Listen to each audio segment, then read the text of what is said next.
جسارت ہے جو اپنے برادران کے سامنے اپنے سینئر افراد کے سامنے نقشائی کرنا، کچھ پیش کرنا واقعاً سخت مرحلہ ہوتا ہے،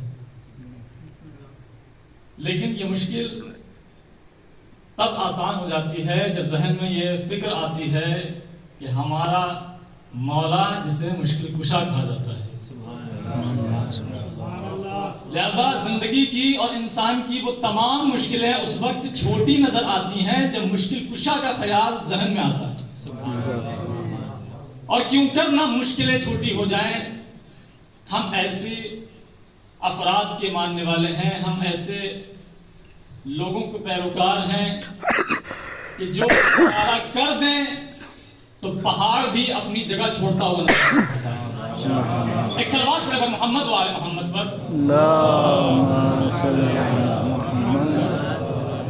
مجلس کی جو نسبت ہے وہ دو نسبتیں ہیں، ایک تو جو مرحومین جن کے لیے ایصال ثواب کے لیے مجلس رضا کو رکھا گیا، دوسری ذکر جناب سیدہ سلام اللہ علیہا کے حوالے سے بھی ہے۔ تو میں نے اس مجلس کو بھی دو حصوں میں تقسیم کرنا چاہتا ہوں۔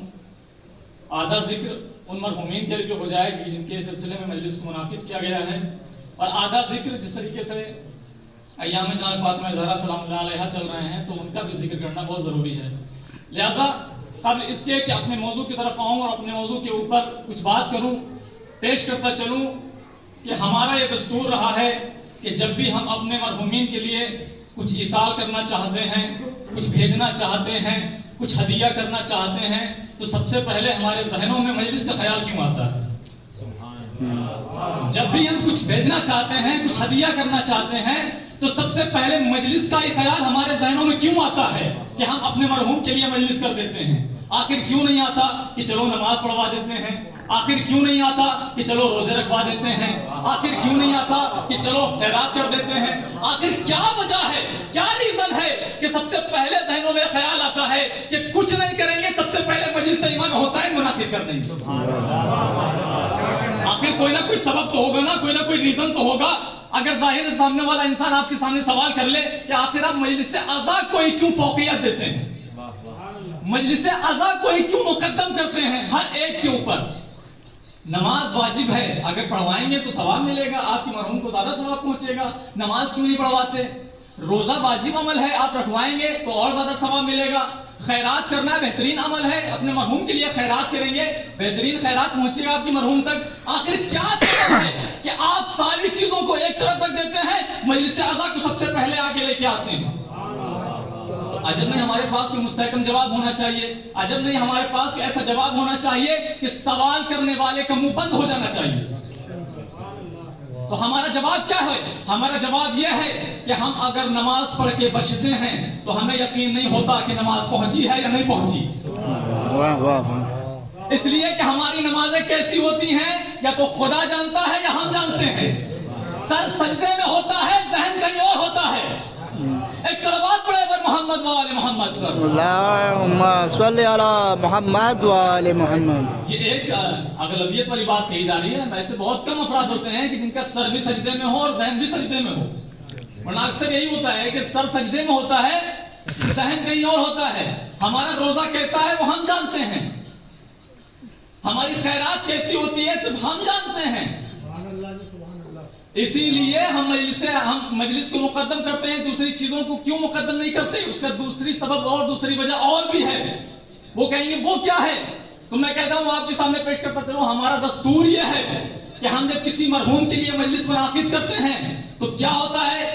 سب سے پہلے خطیب ان مجلس میں آنے والوں سے گزارش کرتا ہے کہ آپ حضرات سے گزارش ہے کہ ایک مرتبہ سورہ حمد اور 3 مرتبہ سورہ اخلاص کی تلاوت فرما کر ہمارے مرحومین کو ایصال کر دیں۔ یہی کرتا ہے گزارش نا، جیسے کہ میں نے ابھی اس عمل کو انجام دیا۔ اب ہمارا اور آپ کا عقیدہ کیا ہے کہ یہ فرش عزا کہ جس کے اوپر ہم اور آپ مجلس عزا کو منعقد کرنے کے لیے آئے ہیں، آپ کیا تصور کرتے ہیں کہ صرف ہم اور آپ آئے ہیں؟ آپ کیا احساس کرتے ہیں کہ ہم اور آپ حاضر ہوئے ہیں؟ کیا کہنے, واہ واہ آپ کیا واہ. سوچ رہے ہیں کہ ہماری اور آپ کی یہاں پر حاضری ہوئی ہے؟ نہیں. جب فرش عزا کو مجلس حسین کے لیے منعقد کیا گیا تو صرف آپ نہیں آئے ہیں, ملائکہ بھی آئے ہوئے ہیں, انبیاء بھی آئے ہوئے ہیں, کیا کہنے, واہ واہ آئے ہوئے ہیں. اب پتا چلا کہ جب خطیب گزارش کرتا ہے سورہ حمد اور سورہ اخلاص کے لیے تو صرف آپ سورہ اخلاص نہیں پڑھ رہے ہیں. واہ واہ واہ واہ واہ. ایک صلوات پڑھے محمد و آل محمد پر. اللہم صلی علی محمد وآل محمد. اب جو سورہ فاتحہ پڑھا جا رہا ہے, اب جو سورہ حمد کی تلاوت ہو رہی ہے, سورہ اخلاص کی تلاوت ہو رہی ہے, وہ صرف آپ نہیں کر رہے ہیں بلکہ انبیاء بھی تلاوت کر رہے ہیں, اوصیاء بھی تلاوت کر رہے ہیں, ملائکہ بھی تلاوت کر رہے ہیں, ائمہ بھی تلاوت کر رہے ہیں. اور واقعاً کیا خوش نصیب ہوگا وہ مرحوم کہ جس کے لیے ائمہ سورہ فاتحہ پڑھ کے احسان کر رہے ہیں. سبحان اللہ, ایک سبحان اللہ. صلوات پڑھے بر محمد و آل محمد. اللہم صلی علی محمد. اور یہی وجہ اللہ اکبر. یا رسول اللہ, یا علی. اسی وجہ سے واہ واہ. جب بھی اپنے مرحوم کے لیے کچھ اظہار کرنا چاہتے ہیں تو ہمیں اس سے بہترین ہدیہ نظر ہی نہیں آتا واہ واہ. کہ ہم ایک ایسی فرش کو بچھا دیتے ہیں کہ جس فرش کے اوپر خود جناب زہرا سلام اللہ علیہ آ جائیں. واقعاً کیا خوش قسمت ہے وہ مرحوم, کیا خوش قسمت ہے وہ مرنے والا جس کے لیے فرش عزا کو بچھایا جائے اور اس فرش عزا کے ذریعے سے اسے احسار کیا جائے. سوال یہ کسی روایات میں نہیں ہے اور کسی بھی خطیب سے نہیں سنا ہوا ہے, بلکہ یہ جو ذہن ایک چھوٹا سا ہے اس میں کبھی کبھار خیال آتا ہے تو اس کی اپنی جو اخذ کرتا جو نتیجہ ہے وہ یہ ہے. میرے خیال سے واقعی حقیقتاً اسی لیے ہم لوگ فرش عزا کو مقدم کرتے ہیں اور اس چیز سے سب متفق ہیں کہ فرش عزا کے اوپر ائمہ علیہ السلام کا نزول ہوتا ہے. اس میں کہیں بھی ہمارے یہاں اختلاف نہیں پایا جاتا. لہذا واقعاً ہمارا جو فرش عزا کو ہر چیز کے اوپر, ہر عمل سے اوپر مقدم کرنا ہے وہ اسی وجہ سے ہے تاکہ ہمارے مرحومین تک کے انبیاء کا سورہ فاتحہ پہنچ جائے, ائمہ کا سورہ فاتحہ پہنچ جائے. ایک صلوات پڑھے محمد و آل محمد پر. اللہم صلی علی محمد وآل محمد. اس کے علاوہ ہم مرحومین کے لیے جو کچھ بھی ایصال کریں وہ واقعاً کم ہوتا ہے. اس لیے ایک مرنے والا ہم سے حاجت رکھتا ہے. مرنے والا اپنے گھرانے والوں سے مرنے کے بعد حاجتیں رکھتا ہے واقعی, اور واقعی جو حاجتیں اس فرش عزا سے پوری ہو سکتی ہیں وہ نہ نماز سے پوری ہو سکتی ہیں نہ روزے سے پوری ہو سکتی ہیں. آپ کہیں گے عجب نہیں کہ مولانا صاحب کیا بات کر رہے ہیں, روزہ ایک واجب رکن ہے, روزہ ایک واجب عمل ہے کہ جسے اللہ نے فرض کیا ہے. تو بتاتا چلوں فرض کیا تھا اس کی زندگی میں, اگر وہ زندگی میں پڑھتا تو شاید زیادہ فائدہ پہنچاتا. اب جو یہ پڑھ کے پہنچایا جا رہا ہے وہ اتنا زیادہ فائدہ نہیں پہنچا سکتا. لہذا فرش عزا سے جو مسائل حل ہو سکتے ہیں وہ کسی جگہ سے مسائل حل نہیں ہو سکتے.